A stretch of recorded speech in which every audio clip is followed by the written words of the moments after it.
importante para esta casa porque cumple 25 años de vida institucional en diciembre. Pero queremos conocer cómo percibiste esa habilitación de la carrera de medicina y cómo te inclinaste a asumir el desafío de estudiar esta que es tan demandante. Muy buenos días, gracias por la oportunidad de formar parte, como bien decía, estos 25 años de aniversario de la facultad. Bueno, para dar un poco una pequeña reseña, soy oriundo de General Delgado.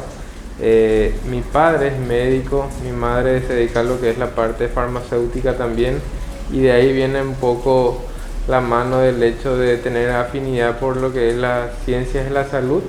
Entonces ya uno desde niño que iba inclinándome al deseo de ser médico, y bueno, se dio la oportunidad de seguir con esa idea ya siendo un poco más grande, adolescente, y estamos acá, ¿verdad?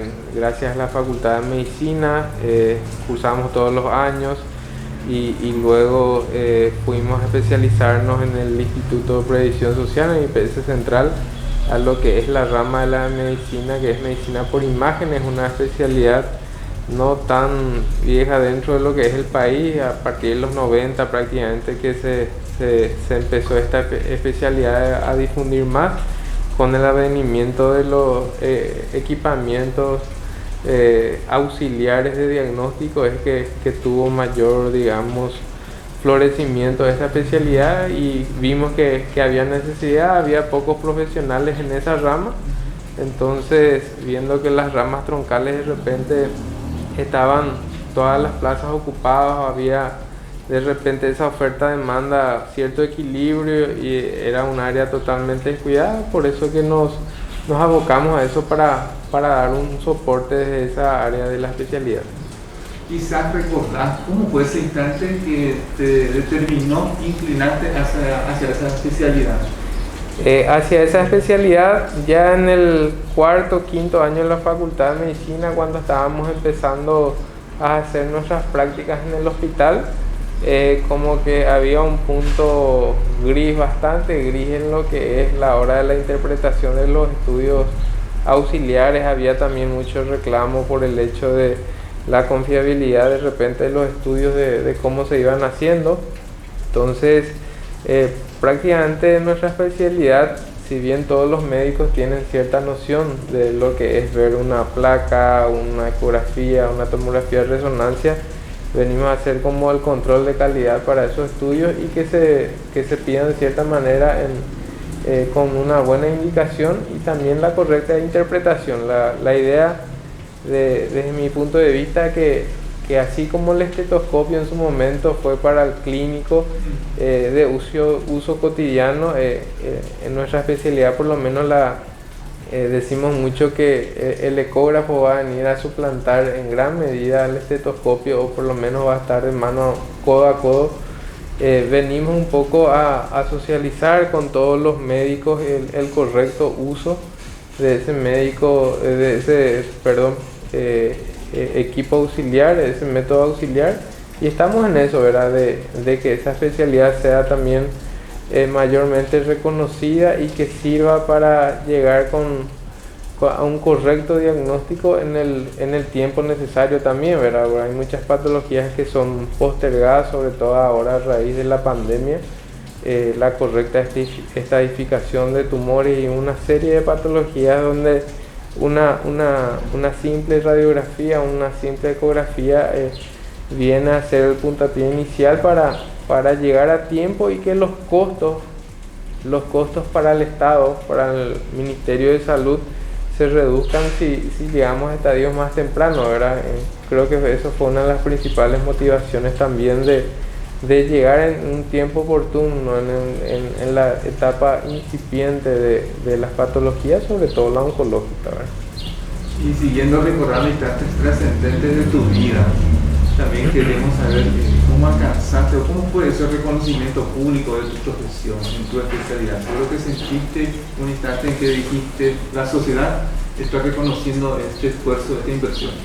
Sí, sobre todo al comienzo, como que es una especialidad, digamos, no muy difundida, ir socializando con los médicos, acercarnos nosotros a hacer el estudio darle esa facilidad, esa accesibilidad a la gente, ¿verdad? Y de ahí que tengan la promoción de que se hagan en tiempo y forma, si bien muchas veces es poco accesible para la gente por el hecho de que son equipos costosos, donde uno de repente no puede pagar. Por eso que también estamos inmersos en lo que es las instituciones públicas, tanto en IPS en su momento como acá ahora me toca en el ministerio estar, para poder llegar a esa gente más humilde y socializar con los médicos la correcta utilización de estos equipamientos, y de a poquito va dando sus frutos, ¿verdad? Vamos siendo reconocidos dentro del ámbito médico, que es muy importante que tener ese feedback entre los diferentes especialistas, porque da la casualidad de que medicina por imágenes es una especialidad que se concatena con todas las demás especialidades troncales y también las subespecialidades, ¿verdad? Entonces a nosotros por lo menos el imagenólogo, decimos que quiera ser un buen imagenólogo, tiene que llevarse bien con todos los médicos y no encerrarse solamente en su área. El principal reto hoy por hoy es tener una especialización, y es más, en los próximos años probablemente estemos hablando ya de que cada especialista va a tener que subespecializarse en una pequeña rama de esa especialidad troncal, porque hay que ser realista, hay muchas facultades privadas también a nivel país, está generando muchos médicos nuevos, entonces como que se está equilibrando entre lo que es oferta y demanda en cuanto a contratación y demás.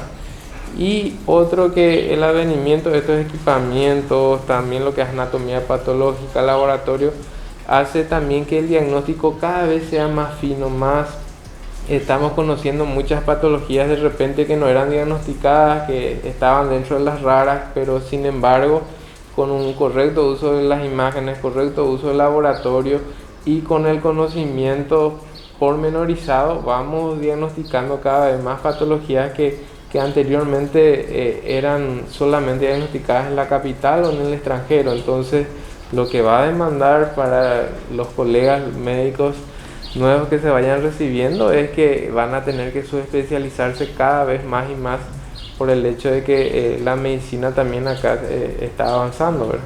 Perfecto. ¿Y cómo es el ambiente con la familia, un profesional médico y su familia para ejercer esta profesión que ya casi no tiene horas?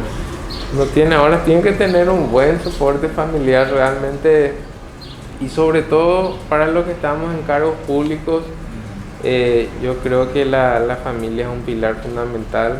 El hecho de tener el apoyo de la esposa, así como de todo el entorno familiar y de los hijos, es muy importante.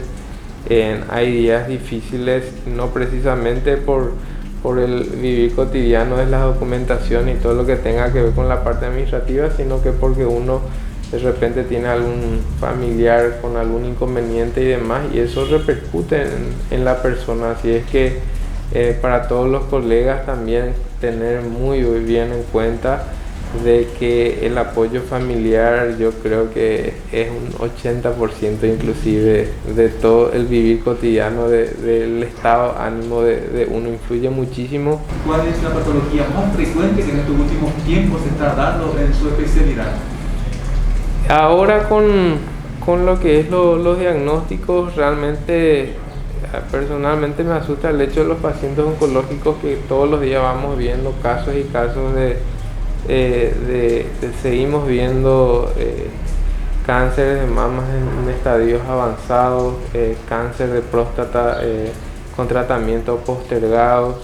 Entonces a mí lo que más me va preocupando es los pacientes oncológicos, por eso que estamos viendo la manera de articular con algunas instituciones, con la Fundación Lazo del Sur, por ejemplo, que hace semanas atrás nomás estábamos viendo un interesante proyecto de contar con un acelerador lineal. Justamente ahí lo que es la parte de medicina por imágenes, hay médicos que se pueden especializar y capacitar para hacer la parte de radioterapia. Entonces es bastante interesante lo que se va a venir en los próximos años para Encarnación, y eso es lo que más me preocupa, ¿verdad? Aparte tenemos las otras patologías cotidianas que son el accidente cerebrovascular, necesitamos de especialistas, a eso iba a referir también.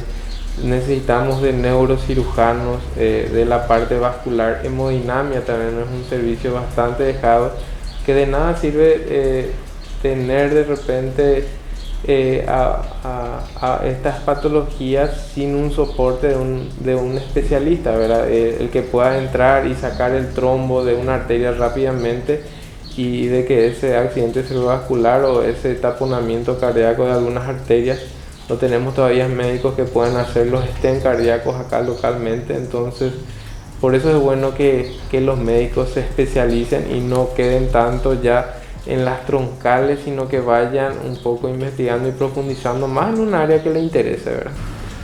Y a su percepción, ¿cuál es el principal reto de la educación superior para formar a futuros médicos en Paraguay? En cuanto a la educación superior, justamente habría que ver y certificar a todas las universidades que tengan un control riguroso, porque lo de conllevar a tener a médicos especialistas requiere de que se tenga un correcto uso de lo que es la parte de los temas a tratar, ¿verdad? De la malla curricular, ¿verdad? Entonces, sumamente importante ir haciendo un control de calidad de los médicos que se van recibiendo, ¿verdad? Porque las exigencias son mucho mayores, hay que ser sinceros en ese sentido. La medicina va avanzando a pasos agigantados. Un claro ejemplo es la vacuna, que una vacuna normalmente para adquirirla en años anteriores se tardaba entre 5 a 10 años. Acá con la pandemia se pudo lograr en prácticamente un año una vacuna que está salvando millones de vidas. Entonces eso hace también que nuestro sistema de control de calidad de los profesionales que vayan recibiéndose hay que ajustar a la realidad, ¿verdad? Le agradezco por el tiempo que nos brindó y felicitaciones por ser parte de esta casa de estudios. Por favor, para mí todo un orgullo ser parte de la casa de estudio, y estamos para ayudar y fortalecer los convenios que tenemos tanto con la facultad y con las diferentes instituciones, porque es la única manera de salir adelante. Yo creo que cada institución aisladamente no va a poder proliferar o salir si no es en conjunto únicamente. Así es que agradecido por la oportunidad de estar participando de esta entrevista.